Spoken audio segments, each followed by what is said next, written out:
எல்லாருக்கும் வணக்கம். எல்லோரும் எப்படி இருக்கீங்க? என்ன ஸ்கூல் டைம் ஸ்டார்ட் ஆகிடுச்சா? புக்ஸ் எல்லாம் பைண்டிங் பண்ணோம், அட்டை போடணுன்னு வேலை நிறையா இருக்கா? உங்கள் பசங்க புக்ஸை இந்த மாதிரி பண்ணுறாங்களா? என் பையன் இந்த மாதிரி தான் பண்ணி வைப்பான். ஃபுல்லாகவே கிழிச்சிடுவான், எதையுமே சரியாக வச்சுக்க மாட்டான். இப்போ இந்த மாதிரி கிழிக்கிறவங்களுக்கு நம்ம கடையை கொடுக்காம எப்படி பைண்டிங் மாதிரி பண்ணலாம் அப்படின்றது தான் உங்களுக்கு சொல்ல போகிறேன். லுக்கு பார்த்திங்கன்னா இப்படி தான் இருக்கும், ஸ்ட்ராங்காகவும் இருக்கும். அதுக்கு தேவையானது ஒரு சின்னதாக ஆணி எடுத்துக்கோங்க. பெரிய ஆணி எடுத்திங்கன்னா புக்கை கிழிச்சிடும். ஸோ அதனால் கொஞ்சம் சின்னதாக மீடியம் சைஸ் ஆணி எடுத்துக்கோங்க. இந்த சைஸ் ஓகே. அதுக்கு சுற்றி ஒன்று எடுத்துக்கோங்க. ஏன்னா அந்த ஆணி இறங்கணும் இல்லையா? ஊசி வச்சு நம்ம குத்தலாம், அவ்வளோ சீக்கிரம் குத்த முடியாது. அப்புறம் இந்த மாதிரி ஒரு டேப்பு, இந்த சைஸும் வாங்கிக்கலாம், இதை விட பெரிய சைஸும் வாங்கிக்கலாம். இந்த சைஸ் வாங்கும்போது உங்களுக்கு யூஸ் பண்ணும்போது பெட்டராக இருக்கும். இந்த மாதிரி பெரிய சைஸ் வாங்கினீங்கன்னா அது மடக்கும் போது கொஞ்சம் சுருக்கமாக வந்துடும். ஸோ அதனால் இந்த சைஸ் பெட்டர். நம்ம டைல்ஸில் நான் பண்ணுறேன்றதுனால கீழே துணி போட்டிருக்கேன். ஏன்னா ஆணி குத்தும் போது டைல்ஸ் உடையக்கூடாதுன்றதுக்காக. இந்த மாதிரி வச்சு சென்டர் ப்ளேஸில் ஒரு 3 இடத்துல ஓட்டை போட்டுக்கோங்க. உங்களுக்கு ஃபுல்லாக வேணும்னா கூட ஒரு 5 இடத்துல கூட போட்டுக்கலாம், ஃபுல்லாக ஸ்டிச் பண்ணுற மாதிரி இருந்ததுன்னா. இந்த மாதிரி போட்டுக்கணும். போடும்போது பார்த்து பொறுமையாக அடிக்கணும். ஃபுல்லாக இறங்கணும்னு அவசியம் இல்லை. கீழே அந்த மார்க் தெரிகிற அளவுக்கு நீங்கள் மேலே இருக்கிற சைடு அடித்தாலே போதும் உங்களுக்கு.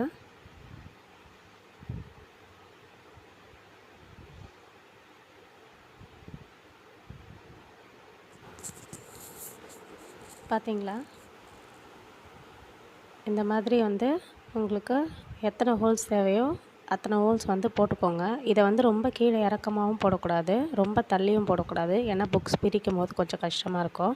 ஸோ அதனால் கரெக்டாக கொஞ்சம் ஸ்பேஸ் விட்டு, அதாவது அதில் ஒரு கோடு மாதிரி இருக்கும் நம்ம புக்ஸில் எல்லாத்துலேயுமே, அதையே கொஞ்சம் தாண்டி இப்போ பின்னாடி திருப்பினோன்னா அதோட ஹோலோட அந்த மார்க் தெரியுது பாருங்கள், அங்கே வச்சு திரும்பி ஒரு வாட்டி லைட்டாக பண்ணாலே போதும், ஹோல் வந்துடும் ஃபுல்லாகவே.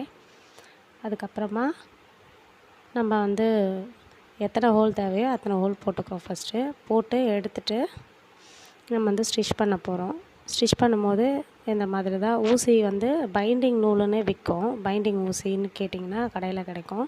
அது வாங்கி ரெட்டைப்பட்டையாக போட்டுக்கோங்க. நூல் கோர்த்து நான் போட்டிருக்கேன் பார்த்தீங்களா? இந்த மாதிரி ரெட்டைப்பட்டையாக போட்டுக்கோங்க. ஏன்னா அப்போ தான் ஸ்ட்ராங்காக இருக்கும். நான் ஃபுல்லாக போடலை, நடுவில் மட்டும் 3 ஹோல் போட்டு அந்த 3 டாட்டை மட்டும் கவர் பண்ண போகிறேன். அந்த மாதிரி போட்டு தைச்சிக்கோங்க. தைச்சி முடிச்சுட்டு அந்த நம்ம நூல் தைச்சது தெரியாமல் இருக்கிறதுக்காக மேலே டேப் போட்டு கவர் பண்ணிக்கிறோம்.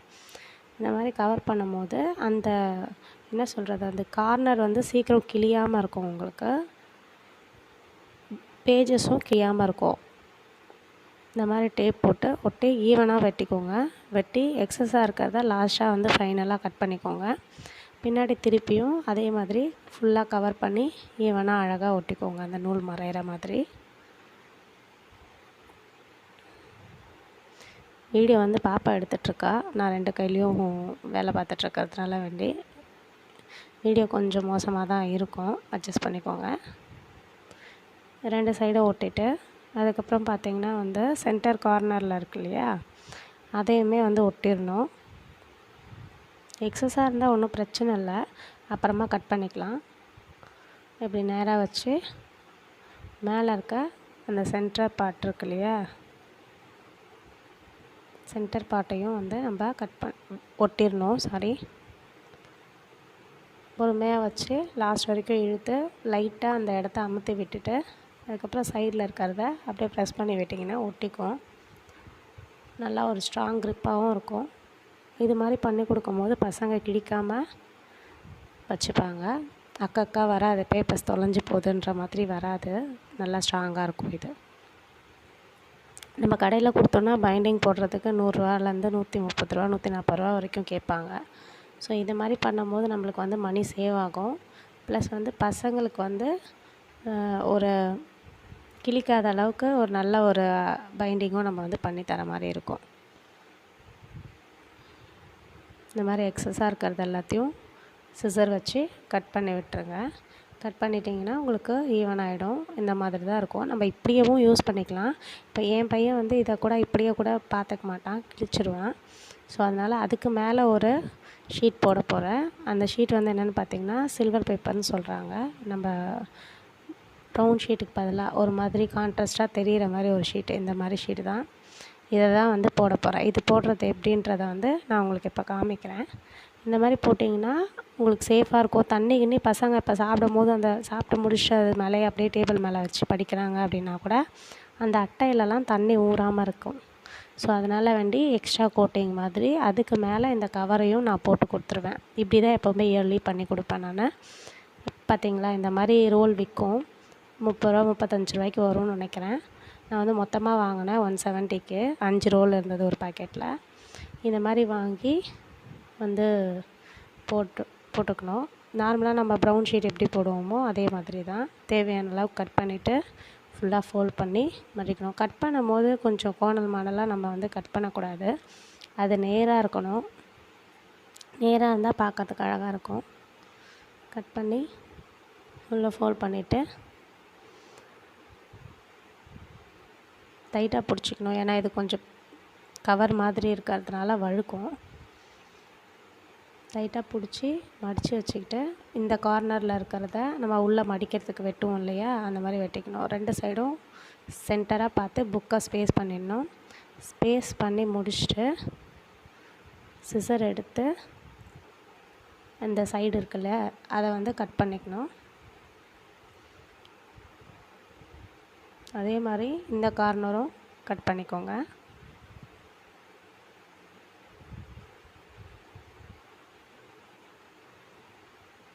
கட் பண்ணிவிட்டு இந்த சைட்லேயுமே கொஞ்சமாக கட் பண்ணிக்கோங்க. நிறைய கட் பண்ணாதீங்க, கொஞ்சமாக கட் பண்ணால் போதும். பாப்பா வீடியோ எடுக்கிறேன்னு கையெல்லாம் வச்சு சேட்டை பண்ணுறாங்க.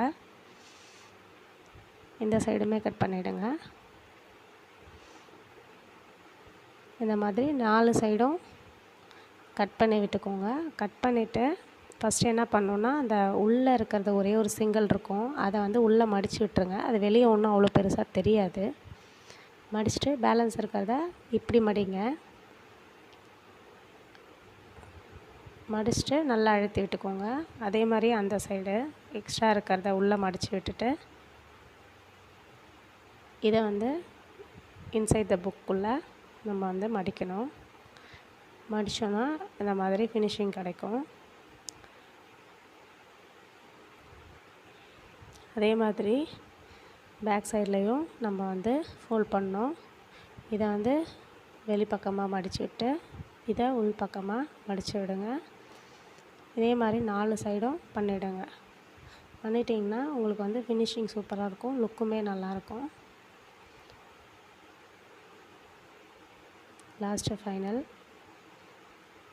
இந்த மாதிரி மடிச்சுட்டு இதையும் ஃபோல்ட் பண்ணிடணும். அவ்வளோதாங்க. ப்ரௌன் ஷீட் போடுற மாதிரியே தாங்க, பெருசாக ஒன்றும் இல்லை. நம்ம என்ன அந்த ஊசி வச்சு ஓட்டை போட்டு அது நூல் போட்டு கட்டிட்டு டேப் போட்டும் போது அது இன்னும் நல்லா ஒரு கிரிப்னஸ் கிடைக்கிது புக்கு கிழியாமல் இருக்குது. இவ்வளோதாங்க, இதுதான் ஃபினிஷிங்கு. இந்த மாதிரி தான் நீங்கள் வந்து போட்டுக்கணும். நான் இப்படி தான் போட்டு கொடுக்குறேன் என் பையனுக்கு. போன வருஷமும் இப்படி தான் போட்டு கொடுத்தேன். மேலே எக்ஸ்ட்ராவாக கிரிப்னஸ்க்கு இப்போ அந்த ஷீட் வந்து பிரிஞ்சிடும் இல்லையா, அது பிரியாமல் இருக்கிறதுக்கு ஸ்டாப்லர் போடுறேன். எல்லா பக்கமும் தேவையான இடத்துலலாம் ஸ்டாப்லர் போட்டுடணும், கவர் பிரியாமல் இருக்க. மெயினாக வந்து ஸ்டாப்லர் போடும்போது பார்த்திங்கன்னா பசங்க கையில் கிழிச்சிரும் அப்படின்ட்டு யோசிப்பாங்க. நம்ம ஸ்டாப்லர் போட்டுட்டு உள் சைடு வந்து பார்த்திங்கன்னா அந்த ஸ்டாப்லர் பின்னை வந்து நல்லா அழுத்தி விடணும். அது ஓப்பனாக இருக்கும் போது தான் கையில் கிழிக்கும். அதை நம்ம வந்து நல்லா ஒரு ப்ரெஸ் பண்ணி அழுத்தி விட்டுட்டோம் அப்படின்னா அது அமுங்கிடும் பேப்பரோட. அப்போ வந்து கையிலலாம் கீறாது, சேஃபாக தான் இருக்கும். நல்லா வந்து ஒரு ப்ரெஸ் பண்ணணும், ரொம்ப இது பண்ணக்கூடாது. சும்மா லைட்டாக ஒரு 2 தட்டு தட்டினாலே வந்து அது பேப்பரோட அமுங்கி வந்துடும். அதே மாதிரி பண்ணிட்டிங்கன்னா எக்ஸ்ட்ரா சேஃபாக இருக்கும். பார்த்திங்களா, இதுதான் ஃபைனல் லுக்கு. இந்த மாதிரி தான் நம்ம பேப்பர் பிரிக்க வைக்கிறதுக்கெலாம் எந்த கஷ்டமும் இருக்காது. நார்மலாக நம்ம புக்கு யூஸ் பண்ணுற மாதிரி தான் இருக்கும். பசங்களுக்கு டக்குன்னு விசிபிளாக வந்து இந்த புக்கு தான் அப்படின்னு எடுக்கிறதுக்கும் அவங்களுக்கு வந்து ஈஸியாக இருக்கும். இந்த மாதிரி நம்ம பண்ணி கொடுத்தோன்னா பேக்குள்ளேருந்து எடுக்கும்போது இதுதான் இங்கிலீஷ் புக்கு அப்படின்னு டக்குன்னு எடுத்துருவாங்க. இதுதான் தமிழ் புக்கு அப்படின்ட்டு எடுக்கிறதுக்கு ஈஸியாக இருக்கும், வெளியவே தெரியும். நம்ம பைண்டிங் பண்ணி தரும்போது எந்த புக் எதுன்னு தெரியாமல் எல்லாத்தையும் எடுத்து தேடிட்டுருப்பாங்க, அதில் டைம் வேஸ்ட் ஆகும். நான் இந்த மாதிரி பண்ணி கொடுத்தோடனே பசங்க ஸ்கூலில் எல்லோரும் கேட்டிருக்காங்க, எப்படி பண்ணீங்க, எங்கே போட்டீங்க அப்படின்ட்டு. பசங்களுமே ஹாப்பி. லாஸ்ட் இயர் பையனுக்கு மட்டும்தான் போட்டு கொடுத்தேன். இந்த இயர் வந்து பையனுக்கும் பொண்ணுக்கும் 2 பேருக்குமே போட்டு கொடுத்துட்டேன். ஏன்னா என் பாப்பா வந்து அவ்வளோ சீக்கிரம் கிழிக்க மாட்டா, பத்திரமா பார்த்துப்பா. பையன் மட்டும்தான் சேட்டை பண்ணி இந்த மாதிரிலாம் கிழிச்சிருவாங்க. ஃபைனல் லுக் இதாங்க. எப்படி இருக்குது பாருங்கள். பார்த்துட்டு எனக்கு கமெண்ட் பண்ணுங்கள். தேங்க்யூ.